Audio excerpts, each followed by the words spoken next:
I have to admit, this is some of the most spectacular spaceflight footage that I have ever witnessed. Just absolutely remarkable, the quality of imagery and footage that SpaceX can give us when they really want to give us that footage. Yes, I'm afraid I'm going to be critical even at this stage. And why am I being this way? Well, because this rocket is supposed to be putting human beings on the moon by 2027. And what are they not showing us in this footage? Yep, right after it settles down and a bit raggedly, it explodes, an RUD. But wait a minute, isn't that something that happens pretty much every time an orbiter sets down in the Indian Ocean? Didn't SpaceX have this situation pretty much in every flight? Well, no. This is Flight 5, and even though it's dark, you're going to witness a far more controlled splashdown and an eventual RUD, but substantially after the spacecraft actually topples over. Yes, it's a small distinction to be made here, but the fact of the matter is, we should expect a lot more progress to be made between Test Flight 5 and Test Flight 10, and even though the media and SpaceX fans are trying to say that this flight, that is to say Flight 10, made an enormous amount of progress, when it comes right down to it, a lot of the things that it did were the same as Flight 5 did. The deployment of satellites into orbit was a huge accomplishment, but other than that, hasn't made a whole lot of progress in a year. And since tens of thousands of new subscribers have started watching my channel since I last addressed this topic, the question is, did NASA make a mistake in selecting Lunar Starship as the anointed method of putting astronauts back on the moon in April of 2021? Did they have a better alternative? And of course, the alternative we're going to talk about, and an alternative that many people don't even know existed, is the Dynetics Alpaca, a reusable but much more conventional lunar lander that actually achieved its preliminary design review in 2021, and in spite of that, was not selected by NASA not once, but twice. And instead, the only HLS solutions that we currently have to go back to the moon are far more complicated solutions that just happen to be sponsored by billionaires. Was that the reason that NASA made this selection? Was it just a matter of price and the enormous power that both of the men behind these solutions actually wielded? Or was it a better solution to go with Lunar Starship given NASA's overall objectives for Artemis? Well, instead of giving you this answer myself, I decided to ask Elon Musk's artificial intelligence, that is to say Grok, to see what it thought about this whole situation. And let me tell you something, the conclusions it came to were pretty damn shocking.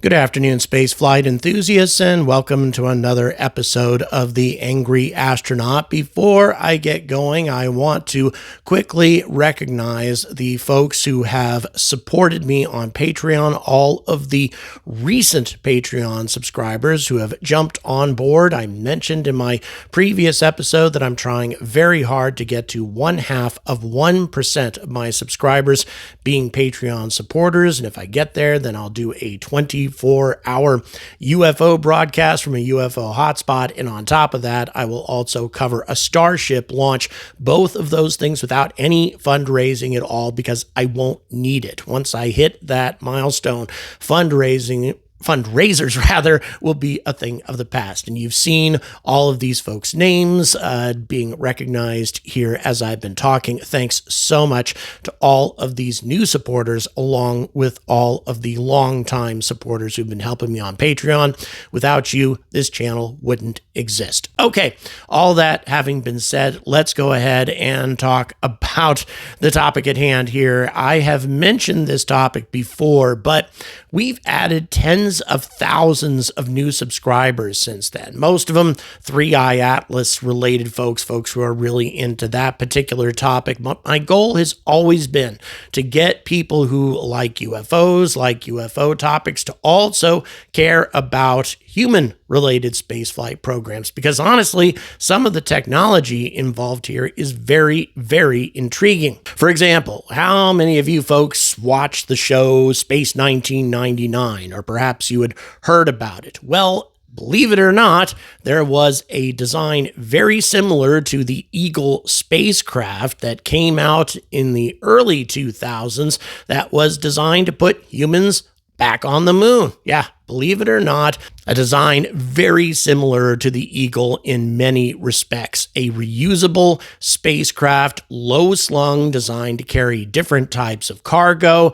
Very, very much like what we saw in Space 1999, but sadly, it didn't get approved. It did not win the contract. Instead, NASA went, as most of us probably know, for Lunar Starship to put humans on the surface of the moon. And I have, ever since that decision's been made, talked about how it might have been a mistake. And now I maintain very, very firmly that it absolutely was a mistake. But rather than give you all of this from my perspective again, because I've done this in the past, although it's been over 2 years since I released anything extensive about Alpaca and that whole series of decisions that were made, let's go ahead and ask Grok.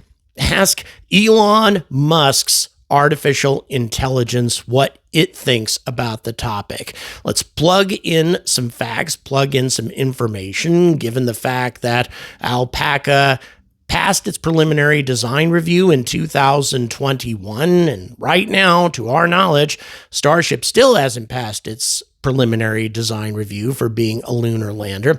Given that and other things that we know, was it a mistake for NASA to go with this option? Because one of the most important reasons that NASA had for going with Starship is its immense cargo carrying capacity. The fact that it could carry 100 tons or perhaps even more to the surface of the moon, which would allow us to build cities on the moon in very short order, establishing a permanent presence on the moon much, much faster than a smaller lander like Alpaca. So given those contrasting facts, did NASA make the right decision in going with Lunar Starship, or should they have gone with Alpaca? Let's see what Grok has to say about the subject.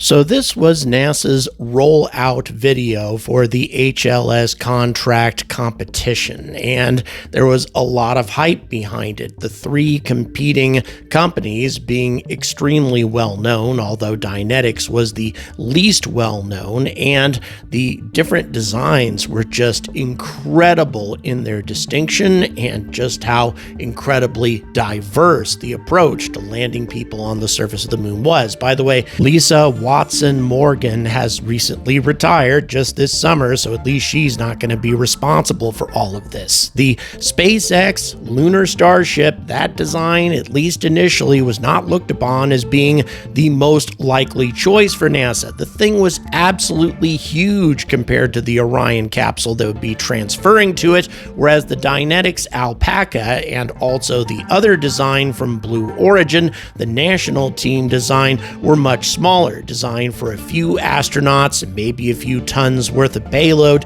to be delivered to the surface of the moon, which went hand in hand with the Orion spacecraft that would transfer both passengers and cargo to these landers. Now, thank God, even though Jeff Bezos had put billions of dollars behind this landing concept from the national team, this wasn't selected because it was 2/3 non-reusable. It had this 10-meter ladder that astronauts would have had to clamber up in order to get into the crew capsule. There are many things about the national team design that were really problematic. And at the beginning of the competition, things looked really, really promising for Dynetics. They received the highest engineering marks for their design compared to SpaceX and compared to the national team. And they also got more money to spend on development than either SpaceX SpaceX or the national team.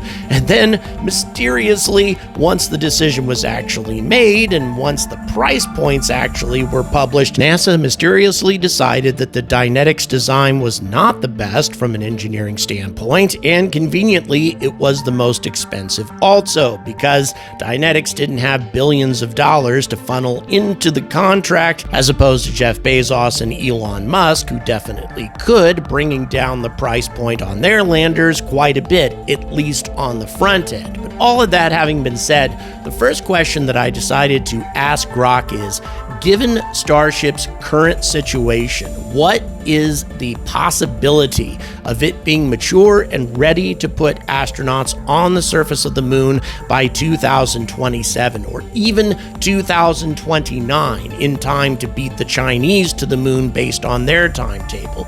This is what it had to say, quote, assuming PDR in late 2025, because Starship still hasn't received its preliminary design review yet.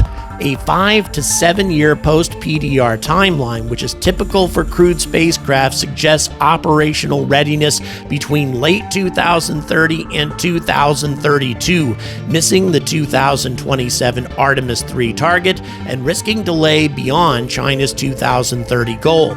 Even with SpaceX's rapid iteration, the compressed 3.5 to 4 year timeline to 2029, let alone 2027, is unrealistic given refueling and Raptor challenges. Now, as far as the advantages for SpaceX are concerned, SpaceX's Starbase, thousands of employees, and private funding, $1.9 billion in 2020, enable rapid prototyping. Parallel Starship development for Starlink and Mars missions supports the human landing system. And of course, payload capacity is a huge advantage, up to 100 tons, far exceeding Alpaca, enabling robust lunar base support. But here's the drawbacks. First of all, a compressed timeline. A 22-month post-PDR timeline is 3 to 5 years shorter than the 5 to 7 year norm for crewed spacecraft. Even SpaceX's rapid iteration cannot realistically bridge this gap, given the need for extensive testing and certification. Then there's refueling challenges. The unproven scale of 10 to 16 tanker launches, yeah, that's how many refueling launches it'll take for a Starship to reach the moon, with limited progress on cryogenic storage and transfer, is a major bottleneck. The delayed refueling demo late in 2025 and low launch cadence, 4 launches in 2025, suggests that a 2026 demo readiness is overly optimistic. And then there's Raptor performance. By Elon Musk's admission, up to this point, Raptors have underperformed by about 50% as far as payload is concerned. And so ongoing Raptor upgrades risks further delays in certification for lunar missions. And then there's the HLS specific systems. In other words, the elevator and RCS thrusters, crew cabin, all of those things require significant testing with no public evidence of a mission-ready crew compartment. Then NASA's risk assessment, a 30% chance, this is what the GAO and NASA said, of delays past February 2028 indicates significant uncertainty. Orion's heat shield and life support issues further compress the timeline. So Orion could be an issue too here, but let's continue with Starship. Historical precedents also. No crewed spacecraft has achieved operational status in under 5 years post-PDR, especially for lunar missions. Crew Dragon, SpaceX's fastest program, took approximately 7 years, and Starship's HLS complexity exceeds Dragon's. So a 22-month timeline from PDR to crewed landing is unprecedented, as even accelerated programs like Crew Dragon took 7 years or so post-PDR. Apollo's 5 to 6 years benefited from unlimited funding, unlike Starship's fixed-price $2.89 billion contract. So the realism of mid-2027 is as follows. The lack of a confirmed PDR by September 2025 makes a mid-2027 crewed landing highly unrealistic. So the question I asked after that is, given the fact that Alpaca achieved its PDR by February of 2021, did NASA make a mistake choosing Lunar Starship if the primary objective is beating China to the moon? Grock's conclusion was this, quote, NASA likely made a mistake choosing Lunar Starship over Alpaca if the sole objective is a human-rated lunar landing before China's 2030 mission. Alpaca's completed PDR in February of 2021 and a simpler design offered a more reliable path to a 2027 to 2028 landing, fitting the 5 to 7 year post-PDR norm and beating China's timeline. Starship's unconfirmed PDR, complex refueling 10 to 16 launches, and Raptor issues make a 2029 landing uncertain, with a 30% chance of slipping past 2028, according to NASA.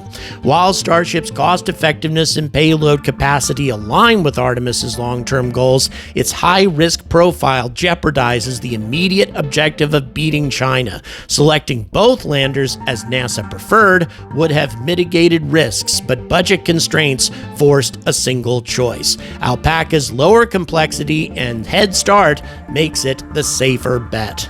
Well, okay, let's say that beating China is not the primary goal, but instead let's talk about safety. Which is the safer lander for our astronauts? Well, Grok considered the following topics. First of all, landing stability. Alpaca, with its low compact design with a wider base, exact dimensions are unspecified but described as squat compared to Starship, lowers the center of gravity, reducing tipping risks on uneven South Pole terrain. And by the way, the lunar South Pole, where we're going to be operating for Artemis, is notoriously rugged as far as terrain is concerned. Historical data, such as the intuitive machine's Odysseus, which flipped over not once but twice, suggests compact designs are safer for rugged surfaces. Lunar Starship, with its 50-meter height and narrow profile, 9-meter diameter with a leg span of approximately 10 to 12 meters, results in a high center of gravity, increasing tipping risks as seen in recent tall lander failures. The South Pole's terrain amplifies this despite SpaceX's high-thrust RCS thrusters for landing precision. So in conclusion, the stability advantage goes to Alpaca because of its lower profile and stability on uneven terrain. Let's talk about crew accessibility and EVAs. The Alpaca has a low crew cabin close to the surface and integrated airlock, simplifying EVA ingress and egress, reducing astronaut injury risks and operational complexity. No elevator being needed, minimizing mechanical failure points. Whereas Lunar Starship, with a high crew cabin 30 to 40 meters above the surface, requires an elevator, introducing a single point failure risk. Elevator tests are ongoing, but reliability under lunar conditions with dust and thermal extremes is unproven. EVA operations are more complex, increasing crew risk. Once again, according to Grok, the advantage belongs to Alpaca due to simpler EVA and fewer mechanical dependencies. Now, what about system reliability? Well, Alpaca relies on 4 Vulcan launches and lunar orbit refueling. Both of these are unproven. Vulcan's first flight in 2024 and limited cadence 2 to 3 weeks apart poses risks, but fewer launches, 4 versus 10 to 16, reduces complexity. The propulsion system's experimental nature requires validation, but is less complex than Starship systems. And then Lunar Starship requires, as we said before, 10 to 16 tanker launches with untested cryogenic refueling at scale. Proof of concept was supposed to be in 2024, but that never happened. Raptor engine issues, 50% payload shortfall, as I mentioned before, and HLS-specific systems such as elevator and RCS thrusters adds additional failure points. Starship's test failures, 5 of 10 flights having failed by August of 2025, indicate reliability concerns. Once again, advantage Alpaca, obviously due to fewer launches and simpler systems, though refueling remains a risk for this system as well. Now, development risks. Alpaca, with its preliminary design review completed in 2021, Alpaca was already ahead by 4.5 years. Full funding could have enabled critical design reviews completion by 2022 to 2023, fabrication and testing by 2024 to 2025, and a crewed landing by 2027 to 2028, within the 5 to 7 year post-PDR norm. Risks, of course, include refueling, maturation, and Vulcan availability, but these are less complex than Starship's challenges. And then with Lunar Starship, as I've mentioned quite a few times now, no confirmed preliminary design review is finished yet. CDR, critical design review, that is, delayed until late 2025 and probably a lot later than that. And a 2026 uncrewed demo leave 3.5 years to 2029, well below the 5 to 7 year norm. So in conclusion, given the complexity difference and historical challenges with tall, skinny lunar landers, Dynetics Alpaca would likely have been a safer HLS than SpaceX's Lunar Starship for achieving a human-rated landing before China's 2030 mission.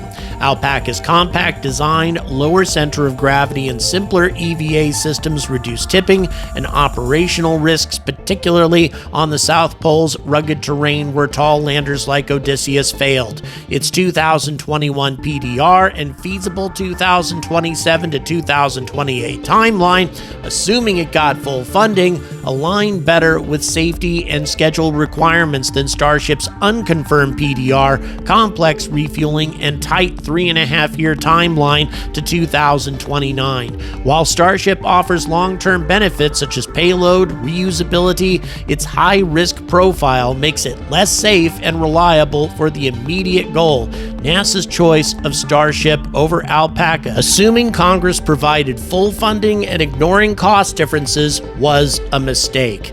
In other words, Starship had no advantage over Alpaca except cost. And even though there is a substantial difference in payload capacity for Starship versus Alpaca, NASA had come up with some ingenious engineering solutions to allow Alpaca to carry much heavier cargo payloads and large habitat structures down to the lunar surface, utilizing 2 or perhaps 3 Alpacas to achieve this goal. Granted, adding complexity, but still, even if you have 3 Alpacas with 3 refueling missions apiece, that's still not as many flights as one Starship would require.